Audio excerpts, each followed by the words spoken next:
Bismillahirrahmanirrahim. Assalamualaikum warahmatullahi wabarakatuh. Selamat pagi anak-anak. Apa kabarnya hari ini? Alhamdulillah luar biasa. Allahu Akbar ya. Semoga selalu semangat dalam pembelajaran kali ini ya.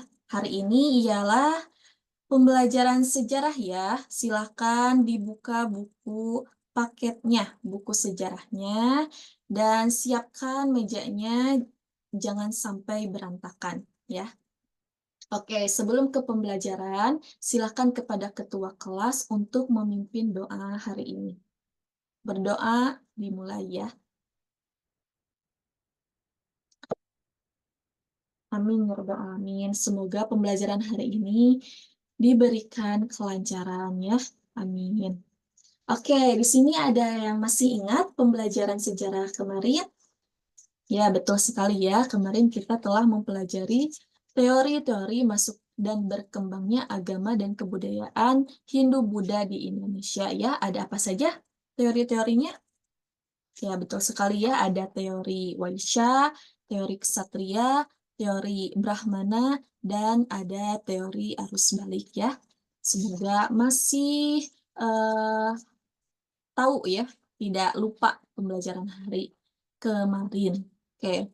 Nah, untuk hari ini kita akan mempelajari materi tentang kerajaan-kerajaan bercorak Hindu-Buddha di Indonesia ya. Silakan kalian bisa buka halaman 69. Oke, seperti yang Ibu sampaikan kemarin ya, Ibu telah menugaskan kalian untuk membuat makalah dan juga eh, PowerPoint ya, karena pembelajaran hari ini yaitu berbasis project based learning, yaitu kalian telah menyelesaikan pembuatan makalah dan juga PowerPoint. Dan hari ini kita akan mempresentasikannya ya, dari mulai kelompok 1 hingga kelompok 6, yaitu Kerajaan Kutai sampai nanti Kerajaan Majapahit. Oke, tanpa berlama-lama lagi, silahkan kepada kelompok 1, yaitu Kerajaan Kutai, untuk mempresentasikan hasil diskusinya beserta teman-teman kalian. Silakan ke depan kelas semuanya ya. Nanti seperti biasa dalam presentasi itu harus ada moderator, kemudian silahkan ya untuk pemateri bisa semuanya, dan juga nanti harus ada notulensi ya. Tahu notulensi? Ya, notulensi itu nanti jika ada yang bertanya, kalian harus mencatatnya ya di kertas siapa yang bertanya dan apa pertanyaannya ya. Dan juga teman-teman yang lain boleh mengajukan pertanyaan kepada kelompok yang mempresentasikan. Oke, silakan kepada kelompok 1 untuk mempresentasikan. Oke, terima kasih ya kepada kelompok 1. Mungkin sudah selesai untuk mempresentasikan hasil kerja kelompoknya. Dan mungkin sudah berjalannya waktu ya, kalau di kelas. Yang terakhir, masuk ke sesi kelompok terakhir, yaitu kelompok Kerajaan Majapahit. Silakan kepada kelompok terakhir untuk mempresentasikan hasil kerjanya. Ya, seperti kelompok yang lain harus ada moderator, kemudian pemateri itu harus ada ya, kemudian ada notulensinya.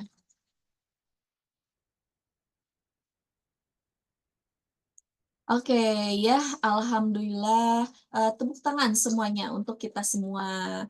Sudah hari ini kita sudah mempresentasikan hasil kerja kita semua ya.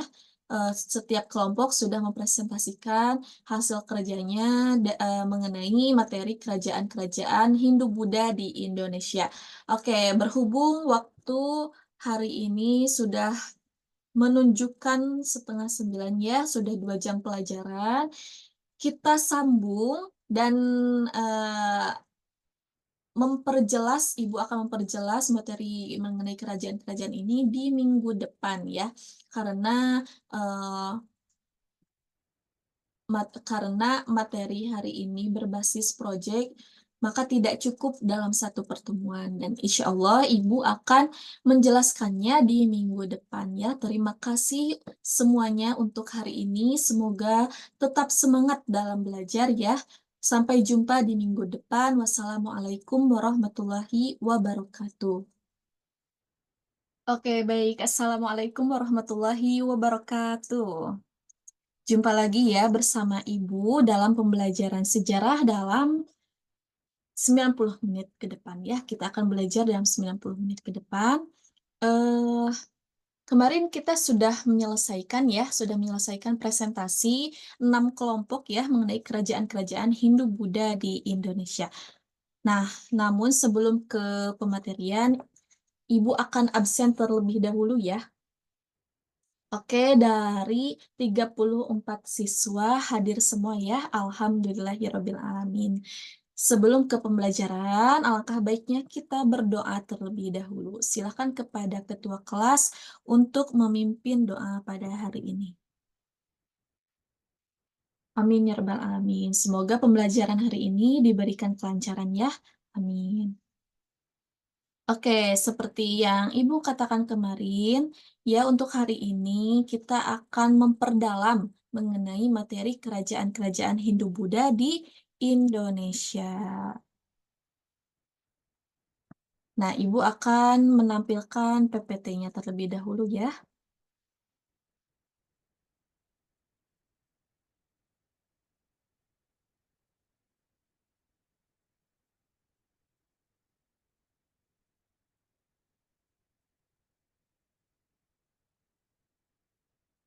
Nah ya, kelihatan ya, kerajaan-kerajaan bercorak Hindu-Buddha di Indonesia. Oke. Namun sebelum ke materi ini, kalian masih ingat ya pelajaran kemarin yaitu mengenai lahirnya agama Hindu-Buddha di Indonesia, kemudian cara penyebarannya bagaimana, dan hari ini yaitu mengenai kerajaan-kerajaan bercorak Hindu-Buddha di Indonesia yang kemarin kalian sudah presentasikan ya, 6 kerajaan tersebut. Oke, sebelum ke kerajaan Kutai ya, yang merupakan kerajaan pertama, perlu kalian ketahui bahwa Indonesia sebelum menganut sistem pemerintahan republik gitu ya. Nah, sistem yang dianut pada waktu itu masih eh, sebelum republik yaitu sistem kerajaan. Nah, sebelum sistem kerajaan, Indonesia itu menganut sistem kepala suku di mana wilayah Nusantara itu dipimpin oleh kepala-kepala suku. Nah, kemudian setelah masuknya pengaruh Hindu-Buddha ke Indonesia dan hingga berkembang ya di abad keempat Masehi, muncullah berbagai kerajaan-kerajaan yang bercorak Hindu-Buddha. Nah, kerajaan yang pertama dari kerajaan Hindu-Buddha yaitu Kerajaan Kutai. Masih ingat kemarin kelompok 1 mengenai Kerajaan Kutai? Masih ya? Nah, Kerajaan Kutai awal berdirinya itu pada tahun 1300 ya. Nah, Kerajaan Kutai ini juga terbagi kepada dua.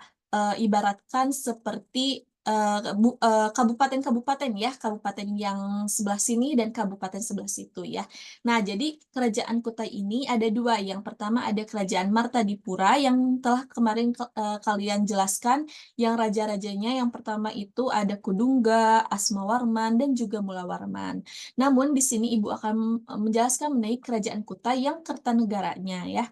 Nah, Kerajaan Kutai Kertanegara ini dipimpin oleh Aji Batara Agung Dewa Sakti ya. Seperti itu. Dalam Kerajaan Kutai ini ditemukannya prasasti Yupa ya. Prasasti Yupa yang berjumlah 7 buah batu tertulis dengan huruf Palawa dan yang berbahasa Sanskerta ya. Jika kalian searching ya, kalau Yupa itu bentuknya itu batu ya, batu dan bertuliskan huruf Palawa dan juga Sanskerta. Palawa dan Sanskerta itu eh, seperti tulisan India ya, tulisan India kuno zaman dulu. Nah, kemudian ini raja-raja dari Kutai Kertanegara ya yang diawali oleh Aji Batara Agung Dewa Sakti pada tahun 1380 sampai 1410 dan diakhiri oleh Sultan Aji Muhammad Parikesit itu ya. Nah, kalau kerajaan Martadipura itu raja-rajanya eh, Kudungga, Asmawarman, dan juga Mulawarman gitu ya. Masih ingat ya, pengaruh Hindu-Buddha ke Indonesia itu berasal dari negara India ya. Kemudian berkembang di Indonesia hingga muncul berbagai kerajaan dan kerajaan pertama ini ialah Kerajaan Kutai. Kerajaan Kutai ada dua ya, Martandipura dan juga Kertanegara. Gitu. Nah, kemudian ada nih peninggalan-peninggalan kebudayaan Kerajaan Kutai seperti yang Ibu jelaskan tadi ada prasasti Yupa ya. Ada 7 prasasti Yupa. Yupa Muara Kaman 1, Muara Kaman 2, Muara Kaman 3, kemudian 4 dan seterusnya hingga Muara Kaman 7 gitu ya. Nanti kalian bisa baca-baca di sini dan Ibu akan share PPT-nya kepada kalian. Oke, dan setelah eh, lahir dan juga berkembang gitu kerajaan ini, ada juga masa keruntuhannya, yaitu disebabkan oleh yang pertama konflik antar kerajaan, kemudian tumbuhnya kerajaan-kerajaan Islam. Nah ya, setelah berkembang gitu cukup lama kerajaan ini, kemudian masuklah nih pengaruh-pengaruh kerajaan Islam gitu ya, tumbuh banyak tumbuh kerajaan Islam sehingga melemahkan kerajaan Kutai gitu. Kemudian yang terakhir ada ketiadaan penerus tahta itu ya. Hingga ke abad ke-17 Kutai ini berdiri. Kemudian ada kerajaan yang kedua ya, kemarin kelompok 2 ya, mengenai kerajaan Tarumanegara. Masih ingat? Nih, Kerajaan Tarumanegara itu merupakan kerajaan Hindu-Buddha yang berada di Jawa Barat ya, berada di Jawa Barat, tepatnya ada di Banten, dan kemudian berkembang hingga ke Jakarta, ke Bogor, dan lain sebagainya ya. Nah, Kerajaan Tarumanegara ini dibangun oleh Raja Jaya Singawarman ketika memimpin pelarian keluarga kerajaan dan berhasil meloloskan diri dari musuh yang terus-menerus menyerang kerajaan Salaka Negara gitu ya. Nah, untuk raja-rajanya ada 12 yang diawali oleh Jaya Singawarman ya sebagai raja pertama, kemudian diakhiri oleh Linggawarman. Nah, kalian tahu pada masa siapa eh, kerajaan Tarumanegara ini mencapai puncak kejayaannya? Ya, betul ya, pada masa kerajaan Purnawarman ya pada tahun 395 sampai 434. Nah, betul ya. Masa kejayaan Tarumanegara ini saat diperintah oleh Purnawarman gitu ya. Ia membangun ibu kota kerajaan baru pada tahun 397. Nah, di bawah kekuasaannya ini terdapat 48 kerajaan daerah di bawah Tarumanegara. Seperti itu ya. Nah, kekuasaannya meliputi betul dari Banten, Jakarta, Bogor, Cirebon, dan lain sebagainya gitu. Kemudian ada sumber sejarah Kerajaan Tarumanegara nih. Sumber-sumbernya itu ada prasasti Ciaruten, kemudian ada prasasti Jambu, prasasti Kebun Kopi, prasasti Tugu, prasasti Pasir Awi, Muara Cianten, kemudian ada prasasti Cidang Hiang, Arca Rajasi, Arca Wisnu Ciboya 1 dan Cibuaya 2. Nah, kalian tahu asal muasal dari penamaan Tarumanegara? Betul ya, jadi Tarumanegara itu berasal dari kata tarum dan juga negara.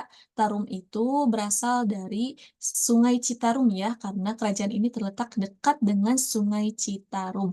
Dan ada juga yang menyebutkan bahwa Tarumanegara ini karena berasal dari tumbuhan tarum ya. Tumbuhan tarum ini tumbuh di sekitar Sungai Citarum dan negara itu merupakan kerajaan. Maka disebutlah Tarumanegara yaitu kerajaan Tarum.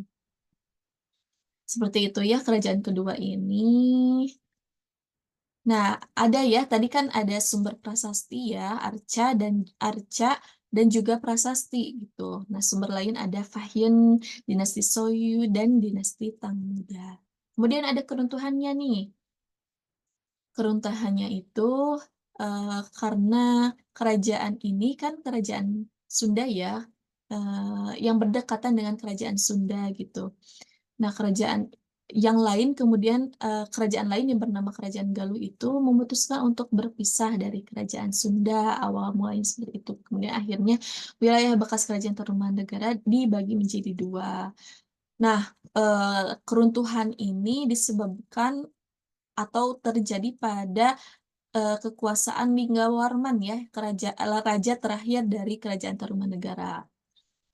Kemudian digantikan oleh menantunya yaitu Tarusbawa. Linggawarman ini sendiri mempunyai 2 orang putri, yang putri sulungnya bernama Manasih dan menjadi istri Tarusbawa. Kemudian, yang dari Kerajaan Sunda dan yang kedua, putri keduanya bernama Sabakancana menjadi istri Dapuntahyang Srijayanasa, pendiri Kerajaan Sriwijaya.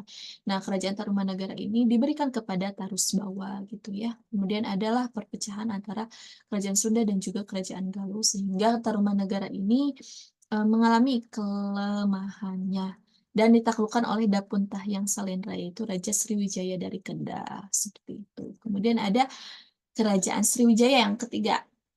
Ya, kelompok ketiga yang kemarin ya, Kerajaan Sriwijaya ini ciri khasnya karena, merupakan kerajaan maritim terbesar ya, betul, di Indonesia, gitu. Kenapa sih disebut kerajaan maritim? Karena Kerajaan Sriwijaya ini jika dilihat di dalam peta, letaknya itu berdekatan, sangat dekat sekali dengan samudra-samudra dan juga, eee, tempat atau pusat lalu lintas perdagangan antar negara ya, gitu. Nah, awal berdirinya Kerajaan Sriwijaya ini, mmm,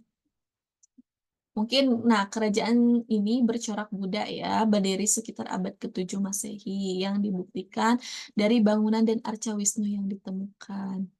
Nama Sriwijaya berasal dari bahasa Sanskerta ya, gitu. Didirikan oleh Dapuntahyang Srijayanasa. Sriwijaya terletak di Riau ya, dekat Candi Muara Taku, seperti itu. Nah, Sriwijaya dikenal sebagai kerajaan maritim karena memiliki armada laut kuat dan menguasai Selat Melaka, Laut Natuna, dan Selat Sunda. Gitu ya. Nah, raja-rajanya ada sekitar 21 yang diawali dan didirikan oleh Dapuntahyang Srijayanasa pada tahun 683 Masehi. Kalian tahu pada masa siapa nih, kerajaan Sriwijaya mencapai puncak kejayaannya? Betul sekali ya, pada raja ke-9 yaitu Balaputradewa ini, Balaputradewa pada tahun 856 Masehi. Kemudian raja terakhirnya itu Trailokya Raja Maulibusana Marwarmadewa. Seperti itu ya. Nah, masa kejayaannya Sriwijaya itu pada masa Balaputradewa, pada masa beliau gitu, kerajaan Sriwijaya ini menjadi pusat perdagangan gitu, pusat perdagangan di berbagai negara. Kemudian kekuasaannya juga menyebar luas hingga ke Asia Tenggara, yaitu sampai ke Malaysia, Kalimantan, Brunei Darussalam, Filipina, dan juga Jawa lainnya. Itu pada abad sekitar 8 Masehi. Seperti itu. Nah, peninggalan-peninggalannya sama ya kalau kerajaan Hindu-Buddha itu bentuknya prasasti. Kalau kerajaan Sriwijaya itu ada prasasti Kedukan Bukit ya, ini gambarnya seperti ini. Kemudian ada prasasti Talangtuo. Nah, keruntuhannya itu tidak ada catatan pasti mengenai waktu runtuhnya Kerajaan Sriwijaya, namun prasasti Raja Rajendra Chola dari Tamil menyebutkan penaklukan Sriwijaya dan kerajaan lain di sekitar Selat Malaka. Raja Sriwijaya saat itu, Sanggrama Wijaya Tunggawarman, berhasil ditawan oleh pasukan Chola gitu ya. Seperti itu, karena ada penaklukan.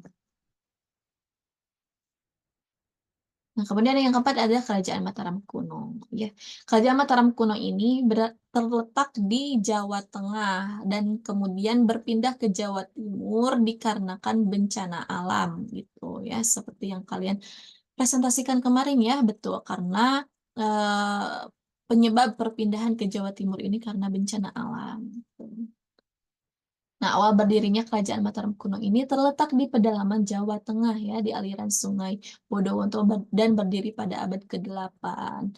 Rakai Mataram Sang Ratu Sanjaya adalah pendiri Kerajaan Mataram kuno sekaligus pendiri Wangsa Sanjaya.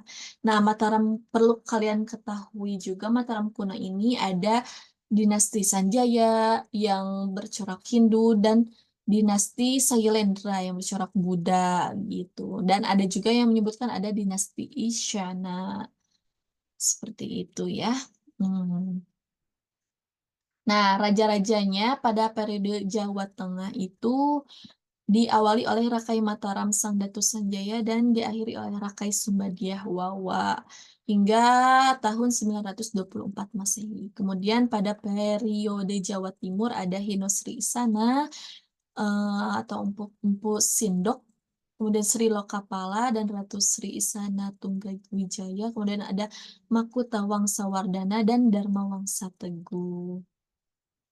Tuh. Nah, masa kejayaannya itu terjadi pada abad ke-8 hingga ke-9 Masehi, terutama saat dipimpin oleh Raja Rakai Panangkaran.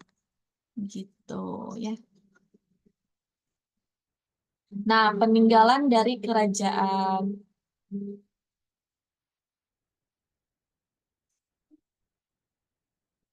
Peninggalan dari kerajaan Mataram kuno ini ada candi-candi dan juga prasasti ya, yang eh, bisa kalian lihat pada hari ini itu ada Candi Borobudur ya, ada di Yogyakarta dan juga Candi Prambanan gitu. Nah, ini merupakan peninggalan-peninggalan masa kerajaan Mataram kuno. Kemudian ada juga prasasti, prasasti Kalasan, Klurak, Canggal, Makyasih, Keping. Dan candi yang lainnya itu ada Candi Sewu, Candi Gedong Songo, Pawon, Medut, Dieng, dan juga Kalasan. Nah, keruntuhannya itu, keruntuhan Kerajaan Mataram kuno ini dipicu oleh permusuhan antara Jawa dan Sumatera yang bermula dari pengusiran Balapetra Dewa. Nah, selain serangan juga faktor lain penyebab runtuhnya Mataram kuno adalah lokasinya yang rawan bencana ya. Jadi Jawa Tengah ini banyak sekali gunung berapi yang aktif gitu. Nah, pada saat itu terjadi bencana alam yaitu Gunung Merapi gitu. Hingga kerajaan ini berpindah ke Jawa Timur gitu. Dan ada yang kelima Kerajaan Singosari ya. Masih ingat kemarin kelompok 5 Kerajaan Singosari? Ya, ya awal berdirinya Singosari ini. Nah, Singosari merupakan kerajaan bercorak Hindu ya, dan kerajaan ini berkembang pesat di wilayah Jawa Timur, khususnya wilayah Malang. Nah, kerajaan ini awalnya bernama Tumapel dan memiliki 1.000 kota Singosari. Namun nama ibu kota sebenarnya jauh lebih familiar gitu. Nah, kerajaan ini didirikan pada tahun 1222. Ya, ingat-ingat 1222 gitu berdirinya Mataram kuno oleh raja pertamanya yaitu Ken Arok. Nah, Ken Arok ini menikahi Ken Dedes ya. Ken Dedes ini awalnya bersuamikan yaitu Tunggul Ametung. Namun karena Ken Arok mencintai Ken Dedes, Ken Arok ini membunuh Tunggul Ametung gitu ya, membunuh Tunggul Ametung dan menjadikan Ken Dedes sebagai istrinya. Nah, kemudian pusat pemerintahan Kerajaan Singosari terletak di sebelah timur Pulau Jawa dan wilayahnya meliputi Sunda, Bali, sebagian Kalimantan, Sumatera, dan Selat Malaka. Kemudian ada raja-rajanya ya, yang pertama Ken Arok, kemudian Anuspati, Tohjoyo, Ranggawuni, dan Kertanegara. Anuspati ini merupakan anaknya Ken Dedes beserta Tunggul Ametung ya. Kemudian Tohjoyo ini anaknya Ken Arok beserta Ken Dedes gitu. Nah, ada peninggalan-peninggalannya, ada Candi Singosari, Candi Jago, Candi Sumberawan, kemudian ada Arca Drawapala, Prasasti Manjusri, dan Prasasti Singosari. Nah, keruntuhannya itu ditandai dengan ini ya. Kerajaan ini kan didirikan oleh Ken Arok dengan cara membunuh rajanya. Di akhir masa kejayaannya, Singosari dipimpin oleh Raja Kertanegara yang agamis dan kuat, namun dikalahkan oleh besannya sendiri, yaitu Jayakatwang. Ditandai keruntuhannya itu pada tahun 1292 gitu. Gitu ya. Jayakatwang ini mengirim pasukan utama yang berhasil menduduki istana dan membunuh Kertanegara yang merupakan raja terakhir dari kerajaan Singosari. Nah, ini menjadi penyebab utama runtuhnya Singosari. Kemudian ini kerajaan terakhir yaitu Kerajaan Majapahit. Awal berdirinya Majapahit ini adalah sebuah nama kerajaan yang berada di Pulau Jawa, tepatnya di Hutan Tarik Mojokerto yang dibangun oleh Raden Wijaya. Majapahit ini eh,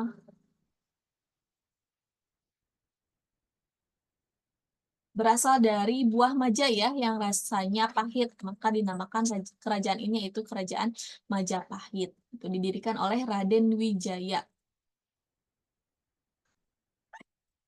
Majapahit awalnya hanya sebuah pedukuhan yang resmi menjadi sebuah kerajaan pada tahun 10 November pada tanggal 10 November 1293 Masehi. Seperti itu ya. Kemudian ada raja-rajanya yaitu Raden Wijaya, Jayanegara, Tribhuwana, Tunggadewi, dan juga Hayam Wuruk. Kalian tahu dari keempat raja ini pada masa siapa masa kejayaannya? Betul ya, pada masa Hayam Wuruk. Tuh. Ini peninggalan-peninggalannya ada Candi Panataran, Candi Tegowangi, Candi Tikus, Candi Sawentar, dan lain sebagainya.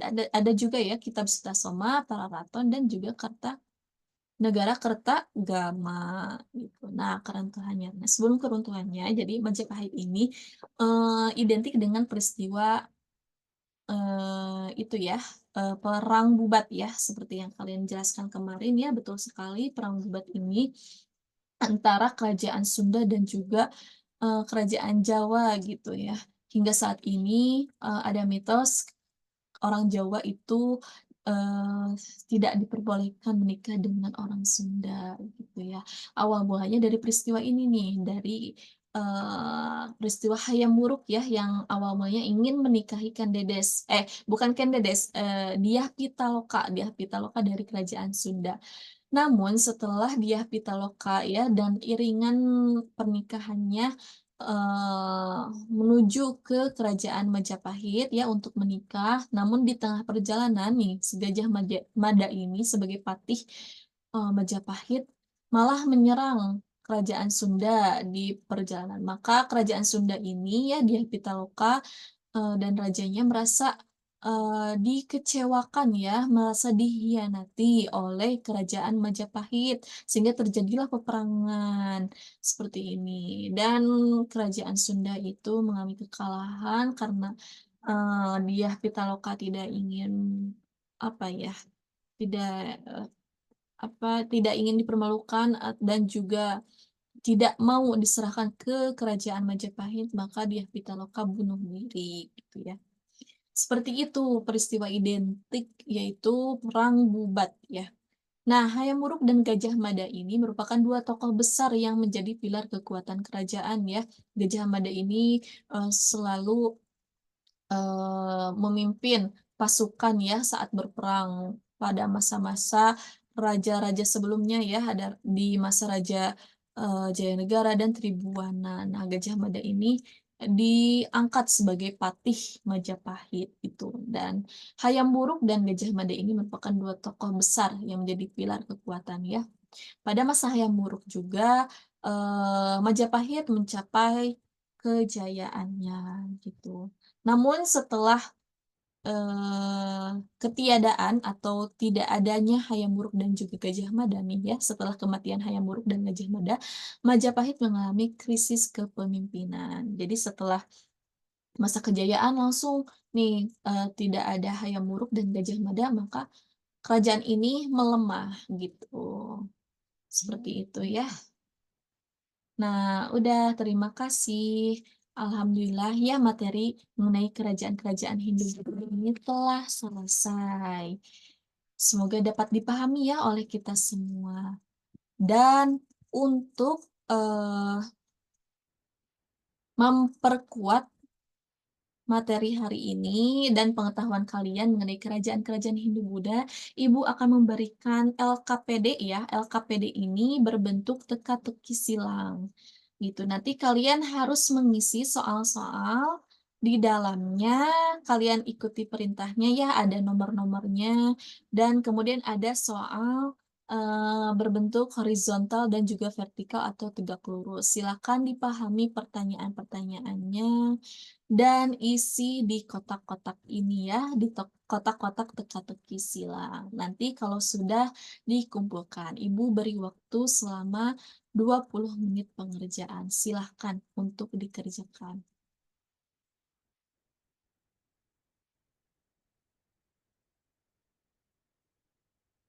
Oke. Sudah ya, kita sudah mengerjakan LKPD ya. Kalian semua sudah mengumpulkan LKPD-nya. Semoga hasil nya memuaskan ya nanti. Amin. Oke, karena waktunya sudah hampir habis ya, kita sudah belajar selama 2 jam pelajaran. Ibu akan memberikan kesimpulan terlebih dahulu ya. Dan hari ini kita telah mempelajari ya kerajaan-kerajaan Hindu-Buddha. Ada 6 kerajaan, ada Kerajaan Kutai, merupakan kerajaan pertama, kemudian Tarumanegara yang berada di Jawa Barat, kemudian ada Sriwijaya yang merupakan kerajaan maritim terbesar, kemudian ada kerajaan apalagi Mataram kuno ya, Mataram kuno yang asalnya dari Jawa Tengah, kemudian berpindah ke Jawa Timur. Kemudian ada Kerajaan Singosari ya, dan terakhir ada Kerajaan Majapahit ya, yang identik dengan perang Bubatnya ya. Seperti itu. Mudah-mudahan pembelajaran hari ini dapat kita pahami ya. Amin ya rabbal alamin. Mohon maaf atas segala kekurangannya dan semangat terus belajarnya ya. Jangan lupa untuk mengulangi pelajaran kita hari ini agar tidak lupa. Dan materi untuk besok itu kita akan mempelajari tentang bukti-bukti pengaruh agama Hindu-Buddha di Indonesia ya, dan juga tradisi-tradisi Hindu-Buddha yang masih ada di Indonesia pada saat ini ya. Sampai jumpa di minggu depan. Semoga sehat selalu. Wassalamualaikum warahmatullahi wabarakatuh.